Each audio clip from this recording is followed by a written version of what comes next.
আমি একজন জুয়েলারি ব্যবসায়ী ছিলাম। ৫-৬ জন কর্মচারী নিয়ে আমার ব্যবসা চলতো। রাজনৈতিক প্রেক্ষাপটে আমার দোকানটা বন্ধ হয়ে যায়। অভাব অনটনের দিন কাটতেছিল। আমার আব্বা ভূমি অফিসে চাকরি করতেন। তো আগের থেকে জমি জমা সংক্রান্ত একটু ইন্টারেস্টেড ছিলাম। ব্র্যাকে আমি সুযোগ পাইলাম ১৫ দিনের ট্রেনিং। সেখানে আপনার ৭ দিন হচ্ছে যে আপনার আইনের উপরে প্রশিক্ষণ ছিল, আর ৭ দিন হচ্ছে জমি জমা সংক্রান্ত বিষয়। ৩১ জন সদস্য ছিল, সেখানে আমি প্রথম স্থান অধিকার করেছিলাম। তার পরবর্তীতে আমি ব্র্যাক মানবাধিকার সংস্থার ১ মাসের ট্রেনিং আবার পাইলাম রাজশাহীতে বিএলসি। তারপরে আমি ফিল্ড পর্যায়ে কাজ করলাম। আমি যখন কাজ শুরু করি তখন পুরাতন আপনার যন্ত্রপাতি, গুনিয়াস, চেন, ফিতা এগুলো দিয়ে শুরু করছিলাম। আধুনিক যন্ত্রপাতি দিয়ে কাজ করার একটা আগ্রহ ছিল। পরে আমাদের কাজের দক্ষতা এবং যাচাই বাছাই অন্তে ব্র্যাক কর্তৃপক্ষের তরফ থেকে আমাদেরকে ডেস্কটপ মিটার দেওয়া হয়েছে। ৬টা বিভাগের মধ্যে ৩৬ জন আমরা এই ডেস্কটপ পাইছি। পরবর্তীতে ব্র্যাক যদি আমাদেরকে নতুন প্রযুক্তি বা প্রশিক্ষণ দেয়, টোটাল স্টেশন বা আরও নতুন আধুনিক যন্ত্রপাতি সম্বন্ধে, তাহলে আমরা সেটাও করব এবং আরও ভালো কাজ করব, এটা আশা করি আমরা। ব্র্যাক আমাদেরকে প্রশিক্ষণ দিয়েছে, ব্র্যাকের কাজটা ব্র্যাক করে দিয়েছে। আর কাজের দক্ষতা বাড়ানোর জন্য আমাকে নিজেকেই আমি কাজ করছি।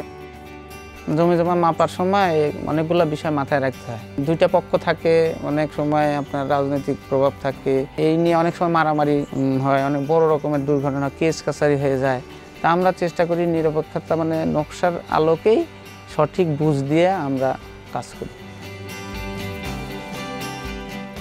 বাংলাদেশের নারীরা জমি জমা সংক্রান্ত বিষয়ে এদেরকে বঞ্চিত করা হয়। তা আমরা মেয়েদের সম্পত্তি যেখানে আছে তাদেরকে ন্যায্য হিসাব বুঝিয়ে দিই। লোকজন জমি জমা যে কোনো বিষয়, রেজিস্ট্রি, খাজনা, খারিজ, এইসব বিষয়ে আমার কাছে অনেকে আসে। গরিব মানুষ বা সঠিক যে দামি সঙ্গে আসলে এটা অ্যাকুরেট ভালো সেইভাবে দেয়। আমার ৩ মেয়ের মধ্যে বড় মেয়ে অনার্সে পড়তেছে, ছোটটা ইংলিশ মিডিয়ামে দিয়েছে, এবার মেজরটা এসএসসি পাস করছে। বড় মেয়ের বিয়ে দিয়েছি, নাতনি আছে। আমার খুব ভক্ত আর কি। মেয়েদেরকে পড়াশোনা করাইছি, আমি আমার দায়িত্ব আমি পালন করছি। তাদের ভবিষ্যৎ তারা নিজেরা গড়ে নেবে, এটা আমি আশা করি।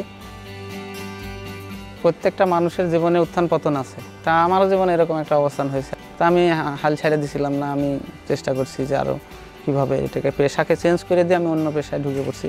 করে তারপরে আমি মেধা বা শ্রম দিয়ে কাজ করছি, করে অনেক ডেভেলপ, এখন আমি ভালো চলছি, ইনকাম আমার ভালো আর কি, সব মিলে ভালো আছি।